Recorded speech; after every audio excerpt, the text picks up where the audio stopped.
Hello, my dear students. Once again, I have come with a very interesting problem. So, what do we have today?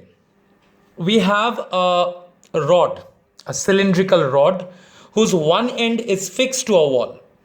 The rod has length small l. It is made up of material of density rho.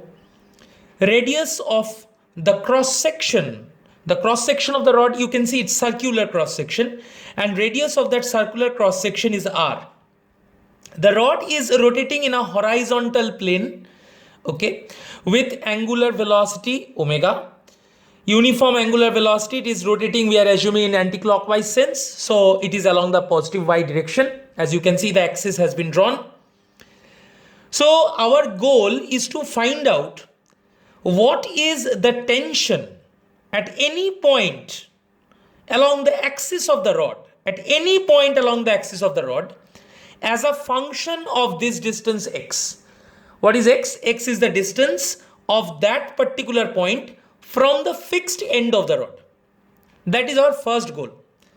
And second thing is to find out that particular tension is creating how much pressure on the rod. Will the rod rupture or not? And if the rod experiences a tension, then what is the elongation of the rod? What is the elongation of the rod because of that tension experienced by it owing to this rotational motion in a horizontal plane? So it's a significant analysis that we will go through right now. So let's get started. Let us consider an elemental part. Let us consider an infinitesimal element at a distance x whose thickness is dx. So this infinitesimal element which we have chosen will experience a tension because of this rotating rod. So as you know, this particular rod, ideally by definition of a rod, it is a very narrow cylinder. Okay, so its line symmetry is predominant. As a consequence, it has a linear mass density, which we can say lambda m by L. So linear mass density of the rod, lambda, equals to m by L. What is the mass of this particular part, qz of the rod? So mass of qz part of the rod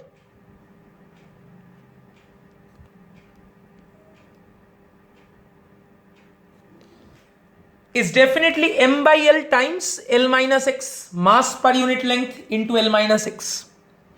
Now, when this rod is rotating on this element dx, there is exerted a force of tension. So, force of tension is acting in this direction. Okay, and this tensional, what is the reason of this tensional force? The reason of this tensional force is the centrifugal force. It is a centrifugal force with which this particular part of the rod, qz, is trying to go radially outward, and as a consequence, it is pulling dx out. Okay, so we have to find out that centrifugal force. So T tension at the point Q, if we want to find out what is the tension at the point Q. So tension at the point Q is mqz into radius into omega square. We know mr omega square. So tension at the point Q, what can we write?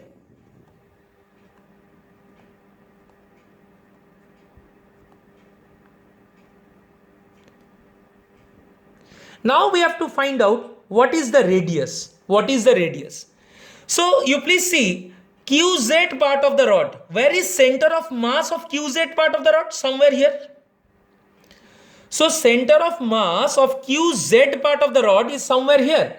And what is the distance? What is the value of this distance?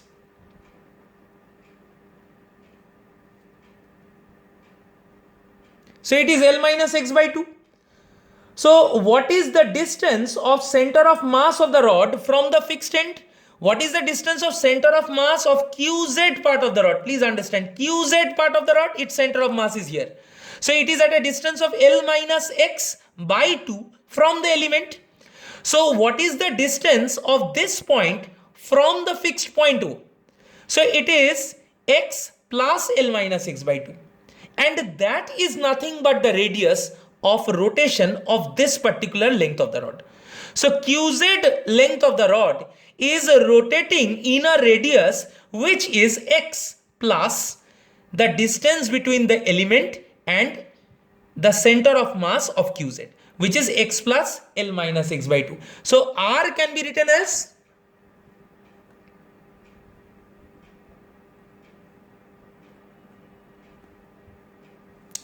so very clearly tension at the point Q is m by L minus x omega square L plus x by 2.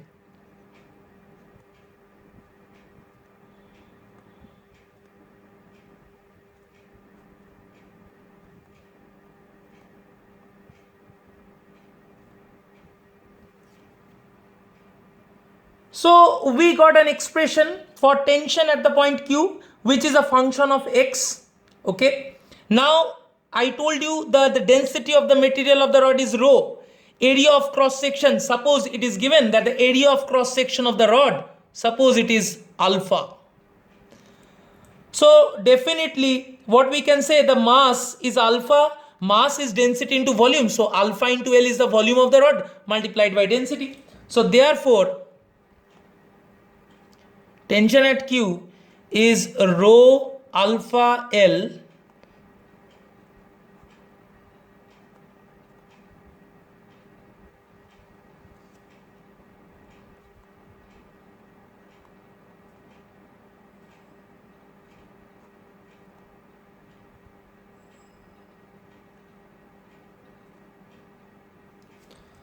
So we got an alternate expression for T at the point Q. So if we further rearrange the terms, what we can write, you please see.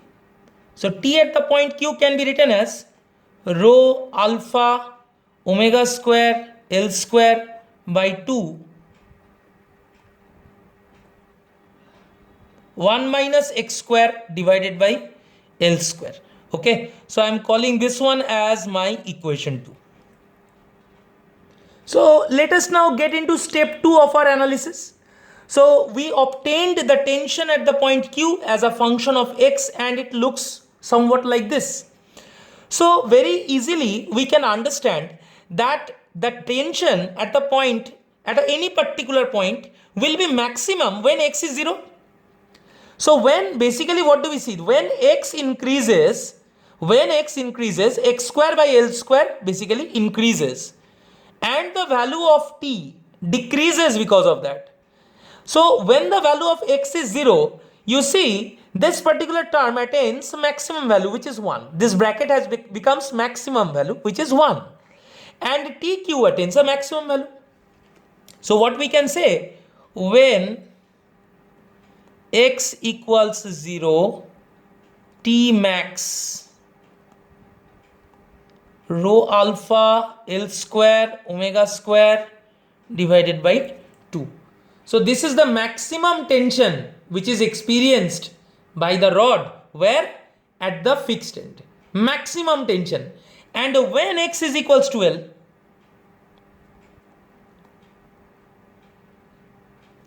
what will be the value of tension? Of course, tension will vanish. So tension at the point Z basically vanishes. And where do we get maximum tension? At the point O. Alright. So these are certain little things that we could find out from this relation. So suppose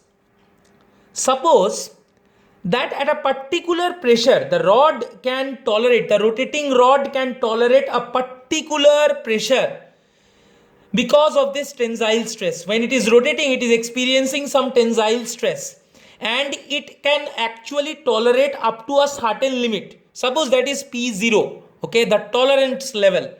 And when that tolerance limit is crossed, then definitely the rod will rupture. Okay, so let the rupturing pressure be P0. Let P naught be rupturing pressure. So when this Tmax creates that rupturing pressure, then the rod actually ruptures, it breaks off. Okay, so what we can say, that when Tmax by alpha equal to P0, so then it implies P0 equals to half rho L square omega square. So very easily from here we can find out omega. So omega will be equals to 2P0 by rho L square under root. And what is omega? Omega is 2 pi into linear frequency. So from here we can find out the maximum number of rotations that the rod can do per second in order to get ruptured, or in order to just not get ruptured. Okay, so therefore from here what we can say, n equals to 1 by 2 pi L under root 2p naught by rho. So when the rod rotates with this frequency, n number of rotations per second, then it ruptures. Okay, so in order that the rod does not rupture, its rotating frequency should be less than this value. So this is kind of a critical value. So when the rod rotates with this frequency, it generates sufficient tensile stress to actually overcome the rupturing pressure, as a consequence of which the rod ruptures. So now let us come to step 3 of our analysis. Now because of this tension, this particular element gets elongated. So this particular element gets elongated, and many other elements inside this rod, all of them gets elongated, and as a consequence of which the rod elongates in length. Okay, so suppose dx, length of the element, elongates by an amount dE. So it becomes dx plus dE. So increase in length of the rod is dE and original length is dx. So very clearly you can understand that the strain can be written as dE upon dx. Okay, so what we can say? We can say Young's modulus y is equals to stress. So T at the point Q by alpha divided by strain, which is dE upon dx. Okay, so what is T by alpha? T by alpha is this one. So therefore this can be written as rho omega square L square by 2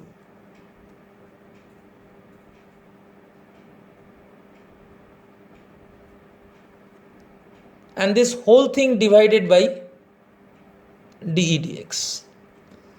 Our goal is to find out the total extension of the rod. So from here what can we write? So dE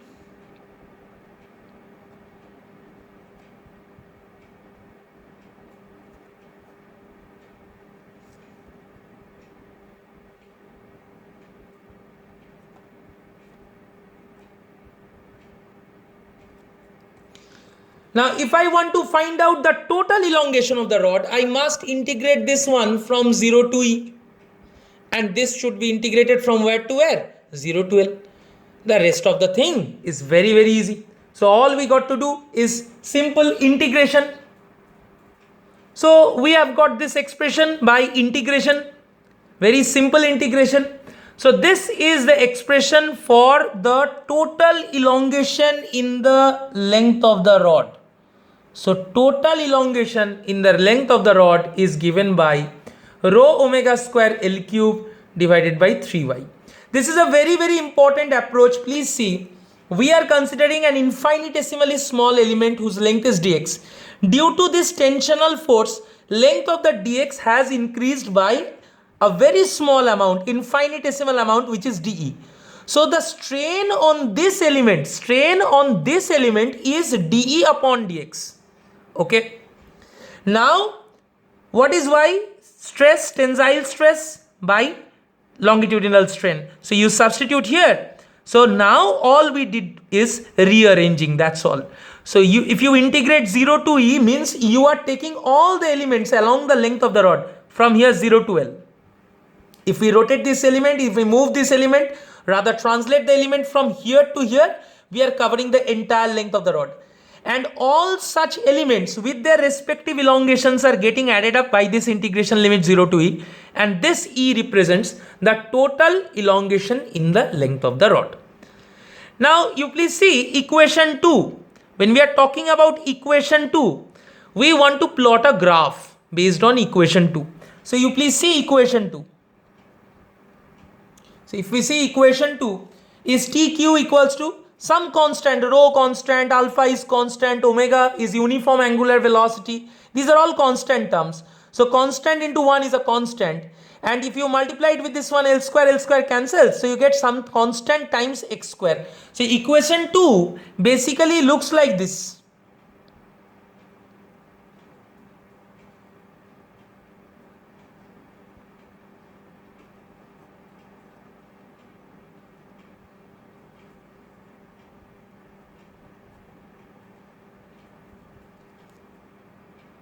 So this is nothing but c minus ax square form. Of course, this is a parabolic equation. So TQ varies with x as a parabola. So this is some constant minus constant into x square. So if we see the general equation, it will be like c minus ax square. And if we draw the parabola, how will the parabola look like? Let's see. So our graph will look like this. As you can see, it's a parabolic graph because we have taken only one end, the left end fixed. Okay, so we cannot go to the minus L limit. So x equals to 0 to x equals to L. You please see here, if you put the value of x as minus L or plus L, the tension will become 0. So tension vanishes at plus minus L. So if I say that this point is minus L and this point is plus L, so definitely at these points tension will vanish, right? So it follows a parabolic equation, and at x equals to 0, value of tension is maximum. And what is the value of tension? We already found out here. This is the value of tension at x equals to 0, which is rho alpha L square omega square by 2. So here the value of tension is rho alpha L square omega square whole divided by 2. So basically what we are getting? We are getting t versus x graph is a parabolic graph. We are only getting one half of the parabola. We are not getting the other half because x equals to 0 point is fixed. We have chosen our origin at the extreme left end. Okay. Had we chosen it somewhere in the center, then we would have integrated from minus L by 2 to plus L by 2, which we did not do. And at x equals to L, the value of tension vanishes. At x equals to 0, the value of tension attains a peak value of this is T max, okay, complying to which we calculated the rupturing pressure. It is following this generic pattern. T is along the y, so y equals to c minus ax square, that form of graph. Here you are not getting that bx term, general equation of parabola ax square plus bx plus c. You are not getting that bx term. Okay, so as a consequence, the parabola is not shifted anywhere to the right, left, up. Okay, it's not shifted anywhere along the x-axis sideways. So that's pretty much it, and that pretty much encompasses the entire discussion on this particular topic. I hope you found this video pretty interesting and it cleared some of your fundamental concepts of general properties of matter. The primary emphasis was elasticity.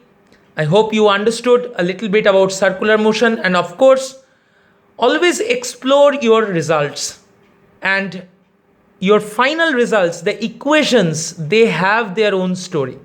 Try to find out those stories. Thank you very much, everyone. Goodbye.